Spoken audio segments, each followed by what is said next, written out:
Revanchal University BTech Spot Admissions and Seminar May 4th Sunday. Hotel Shelton, Rajahmundry beside Ramakrishna Theatre, Ayyappa Nagar.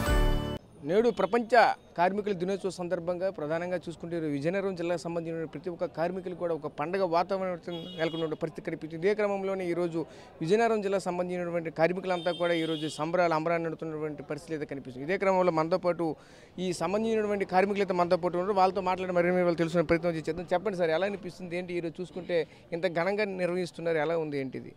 ఇవాళ ప్రపంచవ్యాప్తంగా కార్మికులు పండగ అంటే కార్మికులకు సంబంధించినటువంటి ఒక పండగ వాతావరణం పండగలాగా జరుపుకునేటువంటి రోజు ఈవేళ మేడే. అంటే కార్మిక హక్కుల సాధన కోసం 139 ఏళ్ల క్రితం 8 కార్మికులు అమరులై వాళ్ళ ప్రాణాలు త్యాగం చేసి సాధించుకునేటువంటి హక్కులు, ఆ హక్కుల్ని ఈవేళ కార్మికులు అనుభవిస్తున్నారు. ఆ చట్టాలని ఈవేళ కార్మికులు అనుభవిస్తున్నారు. సమ్మె చేసే హక్కు, యూనియన్ పెట్టుకునే హక్కు, కార్మికుడు జీతభత్యాలని యాజమాన్యంతో పెట్టుబడిదారీ వర్గంతో పోరాడి సాధించుకుంటున్నటువంటి పరిస్థితులు అటువంటి కల్పించినటువంటి హక్కుల్ని ఈవేళ ఆవేళ 139 సంవత్సరాల క్రితం ప్రాణత్యాగాలు చేసి సాధించుకున్నటువంటి హక్కులే ఇవాళకి కూడా కొనసాగుతున్నాయి. కానీ ఈవేళ అధికారంలోకి వచ్చినటువంటి ప్రభుత్వాలు, కేంద్రంలో నరేంద్ర మోడీ వచ్చినటువంటి అధికారంలోకి వచ్చిన దగ్గర నుంచి ఇవాళ వరకు కూడా కార్మికుల్ని అణిచివేయడానికే ఆయన ప్రయత్నాలు. పెట్టుబడిదారీ వర్గానికి, ఆయన అనుచరులుగా ఉన్నటువంటి ఆయన పార్టీకి డబ్బులు పెట్టుబడి పెడుతున్నటువంటి ఆదాని, అంబానీ లాంటి వాళ్ళకి దేశాన్ని అమ్మచెప్తున్నారు. ఈ దేశంలో ఉన్నటువంటి కార్మిక వర్గాన్ని కూడా యజమానులకి, పెట్టుబడిదారీ వర్గానికి బానిసలుగా మార్చేటువంటి చట్టాలని, కొత్తగా లేబర్ కోడ్ చట్టాలు రద్దు చేసి లేబర్ కోడ్లు తీసుకొస్తున్నారు. 4 లేబర్ కోడ్లు తీసుకొచ్చారు. ఇవాళ కార్మికుడు ప్రశ్నించే హక్కు లేదు. కార్మికుడు జీతం పెంచమని, కూలీ రేట్లు పెంచమని హక్కు లేకుండా చేయడానికి నరేంద్ర మోడీ ప్రయత్నం చేస్తున్నారు. ఇవాళ సమ్మె చేసే హక్కు లేదు, యూనియన్ పెట్టుకునే హక్కు లేదు. ఇటువంటి హక్కుల్ని కాలరాయడానికి చూస్తున్నటువంటి తరుణంలో ఏఐటీసీ దేశవ్యాప్తంగా ఈవేళ 4 లేబర్ కోడ్లు రద్దు చేయాలని, కార్మిక హక్కులు చట్టాలను కాపాడాలని పెద్ద ఎత్తున పోరాటం చేస్తుంది. మేడే సందర్భంగా ఆనాడు ప్రాణత్యాగం చేసినటువంటి కార్మిక అమరవీరుల ప్రాణత్యాగాల స్ఫూర్తితో ఇవాళ ప్రతినబూనుతున్నాం. ఖచ్చితంగా ఈ హక్కుల్ని, కార్మిక చట్టాలని కాపాడుకుంటాం. నరేంద్ర మోడీ లాంటి ప్రభుత్వాల నుండి కార్మికుల్ని రక్షించుకుంటామని ఈ సందర్భంగా, ఈ మేడే సందర్భంగా ప్రతినబూనుతున్నాం. అంటే ప్రధానంగా చూసుకుంటే ఈరోజు మేడే సందర్భంగా ప్రభుత్వాలకి, రాష్ట్ర ప్రభుత్వం కావచ్చు, కేంద్ర ప్రభుత్వానికి కావచ్చు, ఎటువంటి డిమాండ్స్ని పెడుతున్నారు వాళ్ళ ముందు? ఇలా కేంద్రంలో తీసుకొచ్చిన 4 లేబర్ కోడ్లని రద్దు చేయాలని బీజేపీ పాలిత ప్రాంతాల్లో కూడా వ్యతిరేకించే, పక్కనే ఉన్నటువంటి తెలంగాణలో లేబర్ కోడ్లని అమలు జరపమని చెప్పి నేవల్ కోడ్లు రద్దు చేస్తామని చెప్పారు. అలాగే కేరళ, ఒరిస్సా ఇలాంటి రాష్ట్రాల్లో, వెస్ట్ బెంగాల్ లాంటి రాష్ట్రాల్లో కూడా ఈవేళ లేబర్ కోడ్లని అమలు జరపమని ప్రకటన చేశారు. కానీ మన రాష్ట్రంలో వచ్చినటువంటి దౌర్భాగ్య పరిస్థితి, గతంలో ఉన్నటువంటి ప్రభుత్వం కానీ ఈవేళ ఉన్నటువంటి ప్రభుత్వం, చంద్రబాబు నాయుడు గారు కానీ ఈవేళ పవన్ కళ్యాణ్ గారు కూడా ఎన్నికల ముందేమో కార్మికులతో భుజం నడుపుకొని రాసుకొని తిరిగారు. కార్మికులంటే ఎంతో ప్రేమ ఉన్నటువంటి ప్రేమలు వలకబోశారు.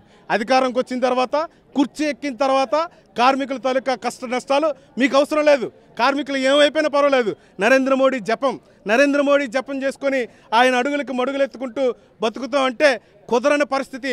రాష్ట్రంలో మీకు ఖచ్చితంగా నూకలు ఉండాలి. భవిష్యత్తులో మళ్ళీ కార్మికుడు ఓటు మీకు పడాలంటే ఈ 4 లేబర్ కోడ్లు రద్దు కోసం జరుగుతున్నటువంటి ఈ ఉద్యమంలో పవన్ కళ్యాణ్ గారు, చంద్రబాబు నాయుడు గారు మీ పార్టీల్ని, అక్కడ నరేంద్ర మోడీతో ఉన్నటువంటి మీ ప్రేమని, మీ లవ్ని పక్కన పెట్టి కార్మికుల పక్షాన ఆలోచన చేయాలని, కార్మికుల పక్షాన నిలబడాలని మేడే సందర్భంగా మిమ్మల్ని కోరుతా ఉన్నాం. మీరు చెప్పండి, ఎలా అనిపిస్తుంది, ఏంటి ఈ సందర్భంగా మేడే సందర్భం ఎటువంటి డిమాండ్స్ తీసుకొస్తున్నారు, అసలు ఇంత ఘనంగా జరగడానికి కారణం ఏంటి, ఏం చెప్పాలనుకుంటున్నారు? లేబర్ ఉన్న ఆకలి పోరాటాలతో వదిలేరా ఈరోజు లేబరు అందరూ కూడా రోడ్డున పడ్డారు. లేబర్ పరిస్థితి ఎలాగుందంటే హక్కులు కోల్పోయారు. హక్కులన్నీ కూడా ఈ వ్యాపారస్తులందరూ కూడా హక్కులు రద్దు చేసేసి లేబర్ని అందరినీ కూడా రోడ్డు పాలు చేశారు. ఈ లేబర్ అందరూ కూడా ఈరోజు కూలీ ఆకలితో చాలా ఇబ్బందులు పడుతున్నారు. అప్పుడున్న హక్కులు ఇప్పుడు లేవు. రద్దు చేసి కొత్త చట్టాలను తెచ్చి ఈ పెద్ద సంస్థలు వచ్చి లేబర్ అందరూ కూడా మార్కెట్లోని చాలా దీనంగా ఉన్నారు. ఇప్పుడు తక్కువ ఆదాయం వచ్చి ఇబ్బందులు పడుతున్నారు. ప్రతి ఒక్కరు కూడా ఇది గుర్తించి దీన్ని మా నాయకులు చెప్పడం జరిగింది. ఈ నాయకులు చెప్పడం వల్ల వీళ్ళు పోరాటాలు చేస్తున్నారు. మాకు ఇప్పుడు ఈరోజు పరిస్థితి ఎలాగుందంటే ప్రతి ఒక్క లేబర్కి కూడా ఆదాయం తగ్గిపోయింది. ఆదాయం తగ్గిపోయి ఏం చేయాలో చేయని పరిస్థితి ఉంది. పెద్ద సమస్యలు వచ్చి ఈ లేబర్లు చాలా ఇబ్బంది పెడుతున్నారు.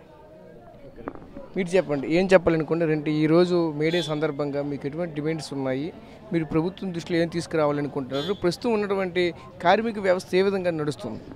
ఈరోజు కార్మిక వ్యవస్థ అనేది చాలా దౌర్భాగ్య స్థితి. ఎందుకంటే గతంలో ఆనాడు ఏదైతే ప్రాణత్యాగం చేశారో అమరవీరులు అయితే ఎవరైతే ఉన్నారో వాళ్ళ ప్రాణత్యాగాలకు స్ఫూర్తిగా ఈరోజు ఎర్ర జెండా అనేది స్థాపించబడింది, ఈ మేడే అనేది జరుపుకోవడం జరుగుతుంది.